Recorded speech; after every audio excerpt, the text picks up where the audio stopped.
I have partnered up with Alois to make some champion-specific guides for the Summoner School website. I tried to put a ton of information in every single one of these guides. Currently, I've made 3 champion guides for the Summoner School website. I have made a Garen guide, a Warwick guide, and a Mordekaiser guide. In these guides, you will find stuff like explaining all the runes, the items, matchups, and so on. And on top of every single video that the guide provides, there is also a matchup spreadsheet for every single one of these guides. If you wish to check out one of these guides, the link to the website will be in the video description. Now, with this introduction out of the way, please enjoy this video.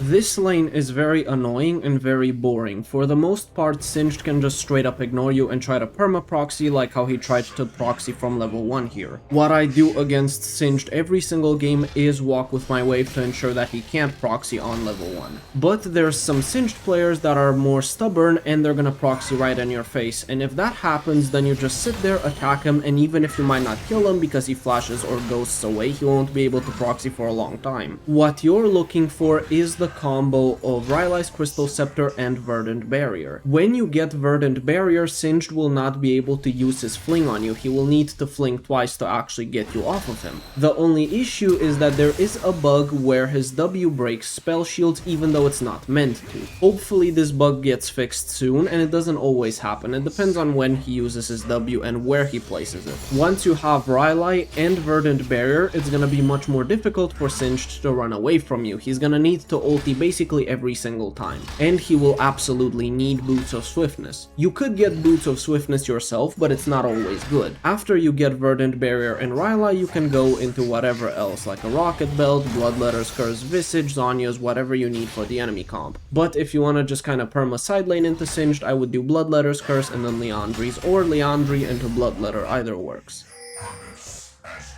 In this situation, Singed is gonna look to proxy and I can't really stop him. If I try to stop his proxy, I'm going to lose a lot of minions, so it's not really worth chasing him. I deal a little bit of damage to him and then I focus on the wave. The way I would be able to stop his proxy is to proxy myself. The main issue is that it's kinda difficult for Mordekaiser to go for an early proxy. If I had Blasting Wand instead of this Amplifying Tome and I had more damage on my Q and E, it wouldn't be as difficult.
You can see in all of these situations how much that Verdant Barrier spell shield messes him up.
In this matchup, you have to respect his barrels a lot, and you want to obviously try to kill as many as you can. What you can do is walk up to a barrel and pretend to auto-attack it if it's not fully depleted, so it's not at 1 health, maybe it's at 2, and then you pretend to auto-attack it and then Gangplank attacks it. And because he does that attack, the barrel won't actually die and then you can kill it. Specifically at level 1, if Gangplank auto-attacks a minion, you can use that window to kill his barrel. And that's because he has no other way of popping the barrel at level 1. He can't Q it, so if he auto-attacked, he can't immediately auto-attack the barrel. You can also use your ultimate after Gangplank places a barrel. This ensures that the barrel won't follow into the realm and you'll have a big advantage from that. There's also the fact that his W does not get him out of your ulti, so that's pretty good. Later on into the game, Gangplank will have 100% crit, so Ronduin's Omen is very good against him. There's also a chance he goes Serpent's Fang for your W shield. If he goes for Serpents, you will need Ronduin's Omen to win the 1v1. What you're looking for is your Rylai's spike. Once you get Rylai, anytime you get your passive up and you pull him in, he dies. You just have to get there, and until then it can be kind of annoying, so what I recommend you to do is buy an early cloth armor or buy Giant's build first and then the damage components from Rylai.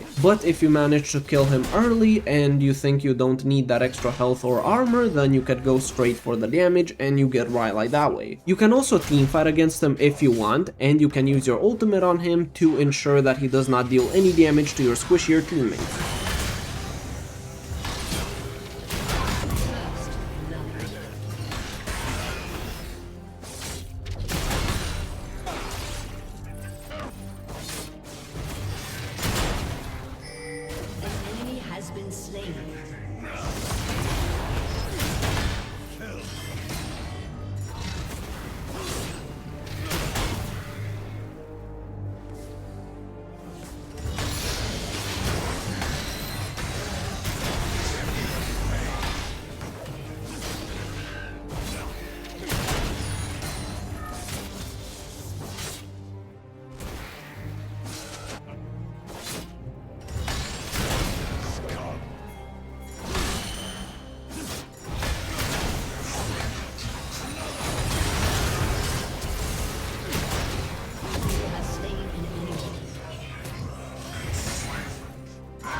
Now that I have Rylai, I can keep a perma-freeze on my side of the lane, and the only way he can farm is by using his kegs for max range. If he ever walks up a little too close, I can straight up ulti him and kill him.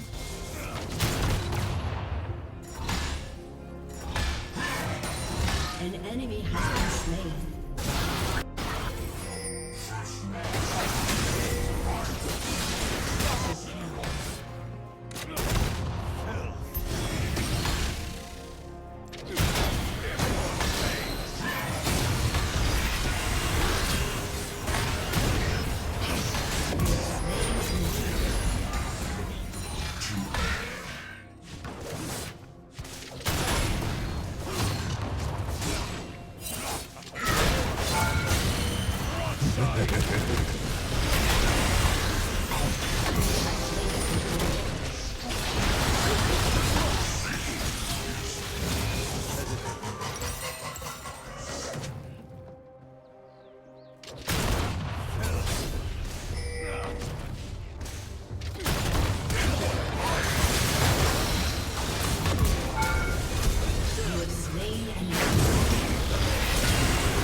The main issue with this matchup is that whenever he spins into you, you're basically always losing unless you have a bunch of armor stacked. You will need plated steel caps and Ronduin and Zhonya's most likely, unless you're much stronger than him. This is also why I run Exhaust into Tryndamere. The goal here is to survive the early game until you get your armor components. You are looking for Warden's Mail, plated steel caps, and Seeker's Arm Guard. Those are very good in the early game. Once you have those, you have a much greater chance of winning this lane. If you manage to kill him in the early game, then you can skip the Warden's Mail and just get a Zhonya's. You also have to look at what runes Tryndamere has. He could go either Hail of Blades, Lethal Tempo, or sometimes you're gonna see Grasp of the Undying. Most of the time though, it's gonna be Hail of Blades or Lethal Tempo. If he has Hail of Blades, he's gonna go for very short trades where he either spins in, does 3 attacks and walks away, or does 3 attacks and then spins away. What you can do is use your ultimate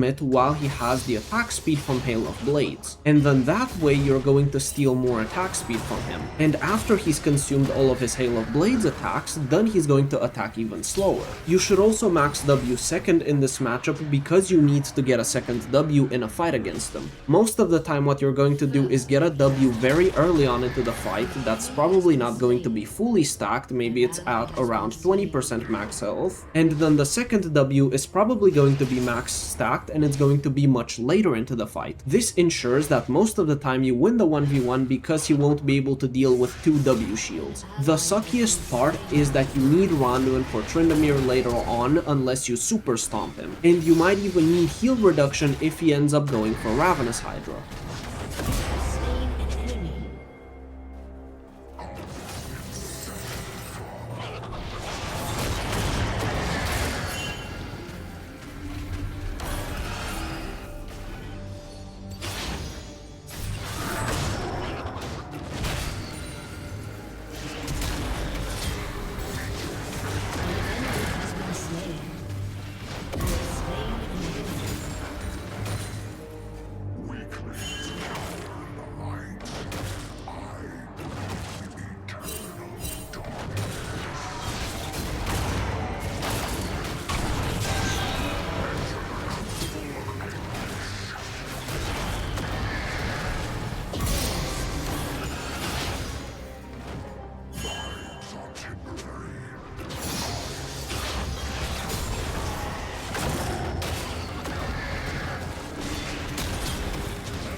I have a lot of gold here and I could go for my Zanyas, but instead I go for a Spirit Visage straight up. And the reason I do this is because the only people that can realistically kill me right now are the Annie and the Varus. I would also say that I have enough damage as is, even though I don't have an insane amount of ability power because I have a good amount of ability haste. And by purchasing Spirit Visage, I make the W max second even better. It ensures that whenever I do press W, the shield is even larger, and because the cooldown is lower since I max it second, it's even better. So if Annie ever hits me or Varus ever hits me, the Spirit Visage magic resist will be really good, and the magic resist will be especially good later on against Varus if he goes for an on-hit build or full AP build. But I had the option of going for a magic damage item, I just chose to go for a tank item here.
The reason as to why I permanently ulted this Varus over and over again is because he's their strongest member. And on top of that, if he goes unchecked into a fight and gets to auto attack freely, every single one of us is probably going to die. So instead I sacrifice myself while lowering his health by 70% or 80%. I know I will not win the 1v1 ultimately, but I can ensure he's hyper chunked, and that means that if he ever steps up afterwards, he's probably dead.